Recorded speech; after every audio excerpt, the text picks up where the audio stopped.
Assalamualaikum warahmatullahi wabarakatuh. Halo, perkenalkan nama saya Azifah Madinatul Munawwaroh. Saya dari kelas PAI 3H. Di sini saya akan menerangkan tentang puasa. Selamat menyaksikan. Sebelum saya menjelaskan materi yang akan saya sampaikan, yaitu tentang puasa, di sini saya akan menjelaskan dulu apa itu puasa, apa itu pengertian dari puasa. Nah, puasa adalah menahan hawa nafsu, menahan lapar dan haus. Itu adalah puasa. Puasa juga terbagi menjadi dua hukum. Yang pertama, puasa dengan hukum wajib. Yang kedua, puasa dengan hukum sunnah. Puasa dengan hukum wajib apa aja? Puasa dengan hukum wajib itu puasa Ramadan, puasa qadha, puasa nazar atau puasa janji, terus puasa kifarat, itu untuk puasa wajib. Nah, untuk puasa sunnahnya yaitu ada puasa Senin Kamis yang dilakukan berarti seminggu 2 kali. Ada puasa Daud. Puasa Daud apa? Puasa Daud itu puasa yang dimiliki oleh Nabi Daud, yang puasanya itu sehari puasa, sehari enggak, sehari puasa, sehari enggak, seperti itu. Yang selanjutnya ada puasa Arafah, ada puasa Tarwiyah, ada puasa Asyura. Yang selanjutnya ada puasa Yaumul Bid, ada puasa Nisfu Sya'ban. Nah, itu puasa yang disunahkan. Kembali lagi ke puasa yang wajib. Puasa wajib itu harus dilakukan. Kalau tidak dilakukan akan mendapat dosa. Kalau dilakukan akan mendapat pahala. Nah, kalau puasa sunnah, jika dilakukan dia akan mendapat pahala. Tapi jika tidak dilakukan juga dia tidak akan mendapat dosa karena puasa sunnah. Syarat wajib dan syarat sah puasa. Syarat wajib berpuasa itu harus beragama Islam, harus baligh, harus berakal sehat, harus sehat jasmani dan rohaninya, bukan termasuk musafir. Jadi yang perjalanan jauh itu boleh untuk tidak puasa gitu. Dalam keadaan yang suci dari hadas besar, memiliki kemampuan dan kesanggupan untuk menjalankan puasa. Itu syarat wajib puasa. Sekarang yang kedua, syarat sah puasa.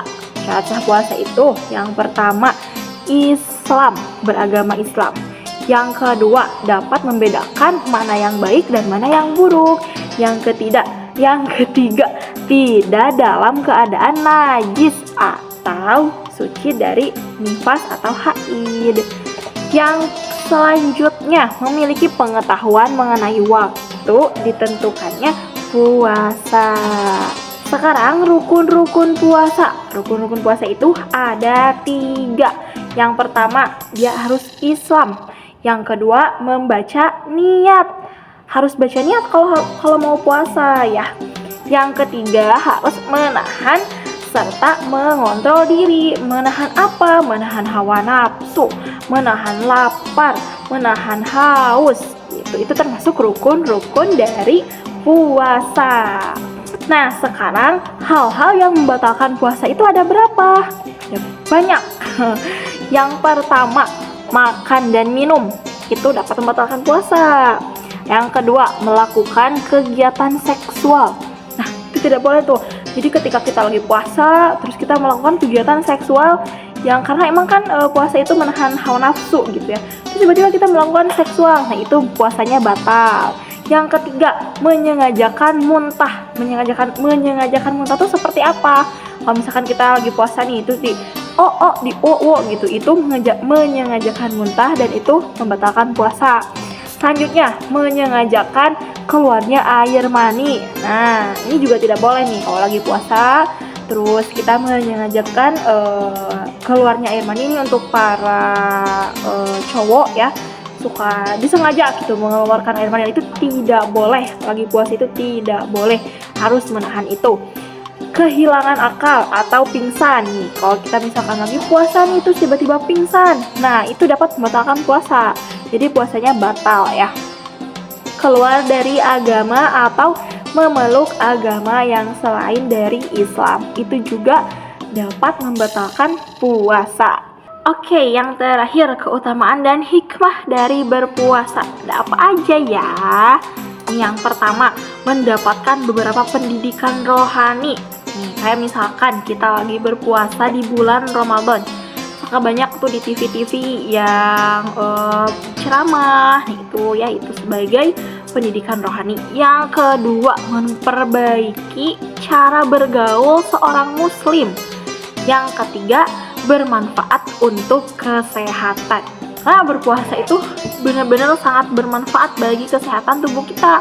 Karena kan kalau misalkan kita sehari-hari nih, kan kita tidak berpuasa sehari-hari, terus makanan terus kita cerna oleh tubuh kita, kadang tubuh kita juga akan merasa capek.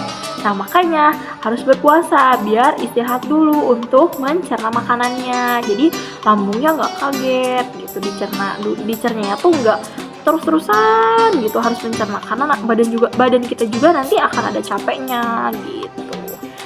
Nah, itu pengertian dan penjelasan dari puasa.